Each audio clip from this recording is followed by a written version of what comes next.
Richard Scarry's Best Silly Stories and Songs video ever was released in 1994. It's directed by Tony Eastman, and this is quite fun. As I've mentioned previously, despite the fact that I definitely would have been the target audience, I didn't grow up watching any Richard Scarry or reading any Richard Scarry. I don't know why, but I'm kind of trying to plug those gaps now as an adult, and I've really enjoyed what I've watched so far. But I will say this is my least favourite, and I think that's because it didn't really include any nostalgic songs or anything, but there's absolutely nothing wrong with it. I think silly is definitely the perfect word to describe the stories in this.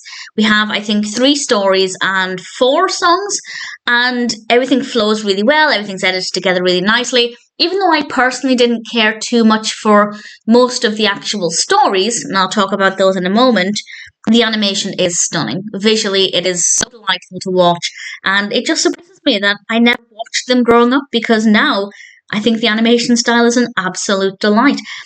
So the 3 stories in this include Minded Mr. Rabbit, Mr. Fixit Fixes It, and Pa Pig's New Car. Well, absolutely fine. I will say I did kind of enjoy Mr. Fixit Fixes It. Basically, he has a lot of different things, but they get muddled, and all of the sounds end up going into the wrong objects. It was silly fun, and something that I thought worked very well. Stories are pretty good as well, but they didn't really speak to me personally. We also have 4 songs, including At the Library, Stop, Look and Listen, Sounds, and Wheels, and the music in this is very good. Again, no complaints there whatsoever. As I said, this one is probably my least favourite just because it doesn't feel very nostalgic. A lot of the other ones either have lessons that feel nostalgic, such as learning the alphabet, or nursery rhymes that are very nostalgic.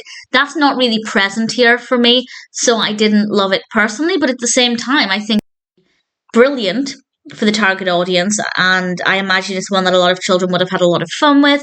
I feel like having just 3 stories over the hour or so is really an ideal amount. It's not too many, but it's also not too few. Each story is, I think, equal in length. I didn't time them, but they pretty much felt equal in length, and I think they're all pretty engaging, and I think something that children will enjoy with a great variety of characters.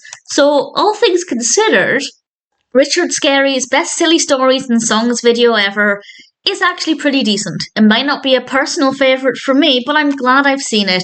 I'd love to know if it's nostalgic for you, if it's something you watched growing up, or if, like me, you have no idea why you didn't come across Richard Scarry until you were 30-something. But nevertheless, I enjoyed it enough. I didn't love it as much as I did some of the others, but the animation is an absolute delight, and for the target audience, it certainly seems pretty decent.